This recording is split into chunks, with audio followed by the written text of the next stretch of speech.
स्वागत है आप सभी का। आज हम आप लोगों के लिए एक छोटी सी कहानी लेकर आए हैं जिसका शीर्षक है ख्वारें एक छोटी सी लव स्टोरी। तो कृपया करके इस कहानी को आप अंत तक ध्यान से जरूर पढ़ें और सुनें। धन्यवाद। तो चलिए कहानी शुरू करते हैं। असल में इस कहानी का शीर्षक था इत्तेफाक। वो क्या हुआ कि जिस जानकारी पर इस कथा की नींव रखी गई उससे तो पर्यावरण आधारित बोध कथा बनती थी। फिर कुछ ही दिनों में घटना का ऐसा विस्तार हुआ कि लेखक को शीर्षक बदलना पड़ा और आदत से मजबूर बोध कथा जो थी सो बदलकर हो गई प्रेम कथा। तो पहले उस घटना को जान लीजिए जिस पर कहानी की नींव रखी गई। गौतम नगर है एक पुरानी कॉलोनी जिसमें एक दो मंजिले छोटे बंगले नुमा मकान बने हैं। उससे सटकर बनी है एपेक्स कॉलोनी। उसमें है ज़्यादातर 4 और 5 मंजिला मतलब मल्टी फल्टी टाइप फ्लैट वाले मकान। गौतम नगर के आखिरी मकान में रहती है इस कहानी की हीरोइन यानी शिप्रा। आजकल सीरियलों में जैसे हीरोइनें दिखाई देती हैं ना, उससे तो ज़्यादा ही सुंदर, तेज तर्राट, बल्कि कहा जाए कि झगड़ालू टाइप। कब किसको किस बात पर निपटा दे कह नहीं सकते। बैंक में नौकरी और कामकाज में ऐसी इम्फिसिएंट की बैंक का मैनेजर भी खौफ खाए। सिप्रा वाले इसी आखिरी मकान से सटकर बनी है एपेक्स कॉलोनी की पहली 4 मंजिला मल्टी। सटकर बनी से मतलब इतने करीब कि साइड वाले फ्लैट के लोग अगर पान तमाकू थूकें तो सिप्रा के मकान की छत पर ही गिरे। अब आप ही बताइए, दोनों में झगड़े की रचना तो होनी ही थी ना, लेकिन थूक बूक झगड़े का कारण नहीं बना। बात यह है कि सिप्रा के मकान की छत पर लगा है सुंदर सा बगीचा। गुलाब गुलाब जैसे सुंदर पौधे तो तमाम है ही, बैगन टमाटर भिंडी वगैरह साग सब्जियां भी इतनी है कि बस धनिया नींबू जैसी कुछ एक चीज़ें ही सिप्रा सब्जी वाले सी लेती है। और हाँ, एक एक पौधे से सिप्रा की दोस्ती है।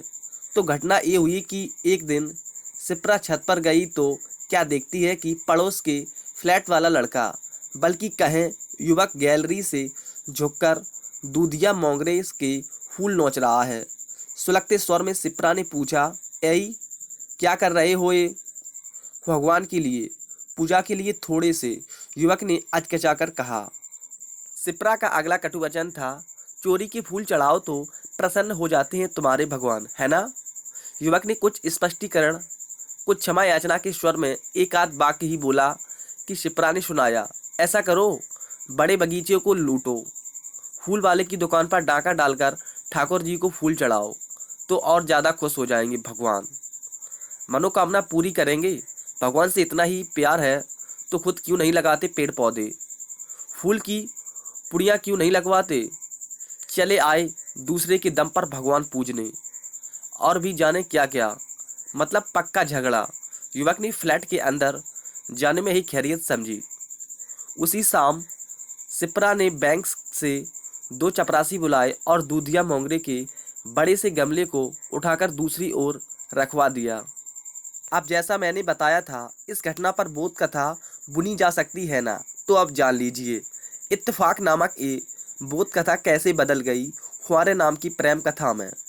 सिप्रा बिटिया, बड़े भैया अस्पताल में भर्ती हुए हैं, जल्दी आ जाओ, फ़ोन आया। टाइम रहा होगा यही कोई रात 9 सवा 9 का।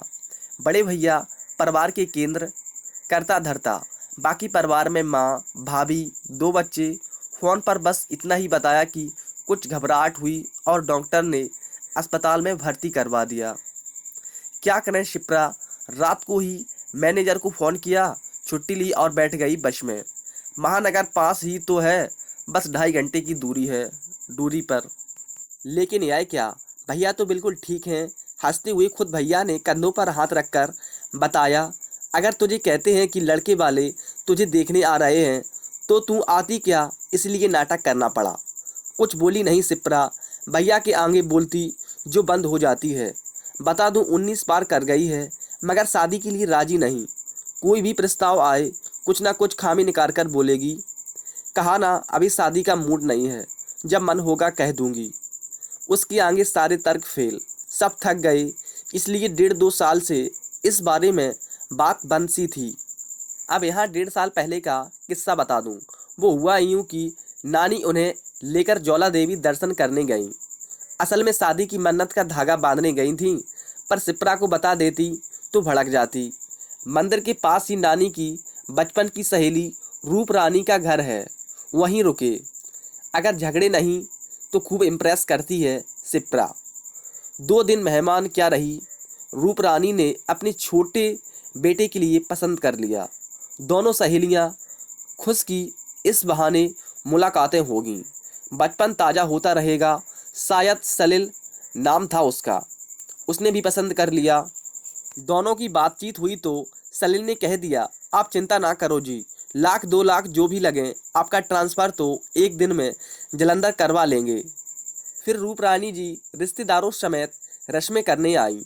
शिप्रा को घर का कामकाज करते देखा, उसके हाथ का बनाया खाना खाकर खूब खुश हुई। बस तभी बातों बातों में रूप रानी ने पूछ लिया, बिटिया सब काम अच्छा कर लेती हो, पर अचार वगैरह बनाना आता है या नहीं? फिर क्या था, शिप्रा ने क्या किया मालूम है? उन्होंने रूप रानी जी का हाथ अपने हाथों में लिया, फिर उसमें से उनकी तर्जनी उंगली को पकड़ा और वे कुछ समझे। उससे पहले ही अंगुली को अपने मुँह में डाल कुछ इस तरह घुमाया जैसे दातुन कर रही हो। लेकिन आप जानो कि रूप रानी जी ने तब भी बुरा नहीं माना, समझी कि बिटिया कोई मजाक कर रही है। पर उसके बाद शिप्रा महारानी क्या बोली पता है? उन्होंने कहा, आप अपने बेटे के लिए बहू पसंद कर रही हैं या घोड़ी खरीद रही हैं? आप समझ सकते हैं रूप रानी जी का चेहरा कैसे फक हुआ होगा।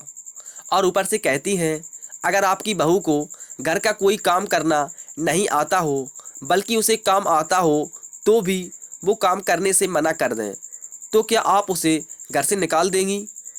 ऐसी बहू तो आपको नहीं मिलने वाली जिसे हर काम करना आता हो।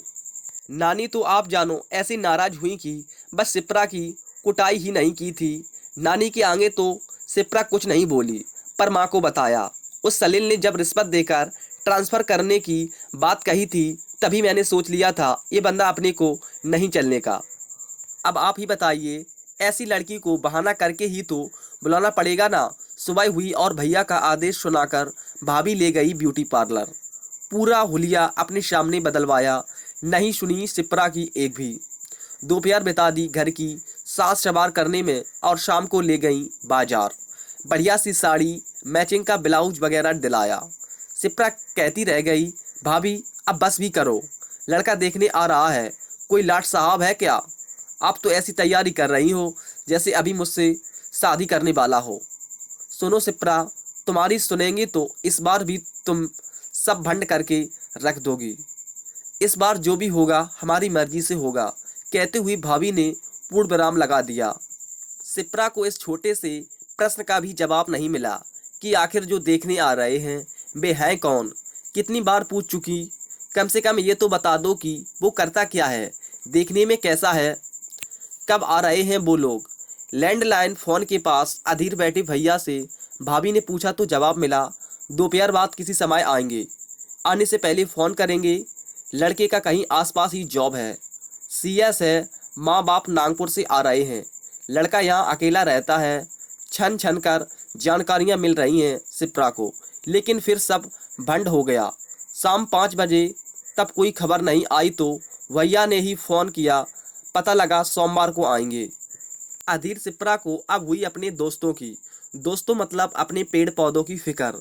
सोमवार को अभी 4 दिन हैं तो हिम्मत करके भैया के आगे जुबान खोली, दादा सोमवार तक यहाँ रहूँगी तो मेरे सारे पौधे सूख जाएंगे। ओ हाँ, भैया ने चौंक कर कहा, आपको बता दूं कि उस बगीचे को लगाने की शुरुआत भैया ने ही की थी। कुछ सोचकर उन्होंने हिदायत के स्वर में कहा, तो ठीक है कल चली जा, लेकिन संडे नाइट तक पधार जाना, कोई बहाना नहीं करना। राहत महसूस हुई। आपको पता होगा, घर में जिससे हम खौफ खाते हैं उससे अक्सर इतराते हुए बात करके हम अपनी बात मनवाते हैं। भैया का मूड ठीक देखकर शिप्रा ने भी यही सूत्र आजमाते हुए कहा, बताइए ना भैया, है कौन वो जो मुझे देखने आ रहे हैं? मुस्कुराकर भैया ने 3 तस्वीरें उसके हाथ में देते हुए कहा, तेरे पास ही की कॉलोनी में रहता है, शायद तूने देखा होगा। एक करंट सा लगा, ऐसा भी लगा जैसे किसी ने बाल्टी भर पानी सिर पर डाल दिया हो।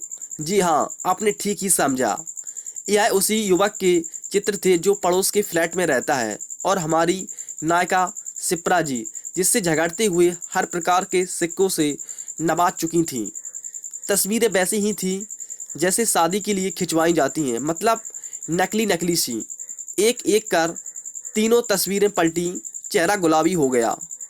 कोई जवाब नहीं दिया तो भैया भाभी ने मान लिया कि शिप्रा को पसंद आया, तो भैया ने आगे कहा, है ये भी तेरे जैसा ही जिद्दी, इसलिए अभी इसे कुछ भी नहीं बताया है।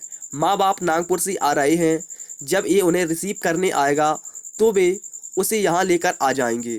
पर अपनी शिप्रा देवी रही स्वभाव की पक्की। अगले दिन भैया ड्यूटी पर रवाना हुए तो भाभी को पूरा किस्सा सुना दिया और कहा, भैया को बता देना जिसे मैंने सबके बीच बेइज्जत किया वो मुझे पसंद करने लगा।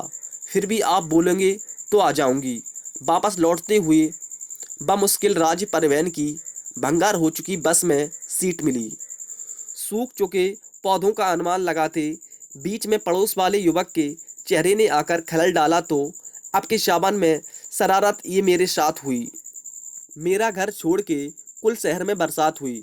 नीरज के शेर को बार बार दोहरा कर मुस्कुराने और ये सोचने का प्रयास किया कि काश वहाँ थोड़ी बारिश हो गई हो। 2.5 घंटे का सफ़र 4.5 घंटों में पूरा हुआ, यानी घर पहुँची रात 11:30 के बाद। एक बार फिर दुख हुआ, अब तो सुबह ही पौधों को देख सकेगी। इस बीच बारिश हो गई। टैप की कामना करती हुई जो नींद लगी तो सुबह 6:30 बजे ही खुली। अब यहाँ से कहानी में होता है पर्यावरण वाली बोध कथा का प्रवेश। बिस्तर ही थी कि लगा छत पर कुछ खटपट चल रही है। कहीं बारिश तो नहीं। बस स्लीपर पैर में डाले और भागी ऊपर।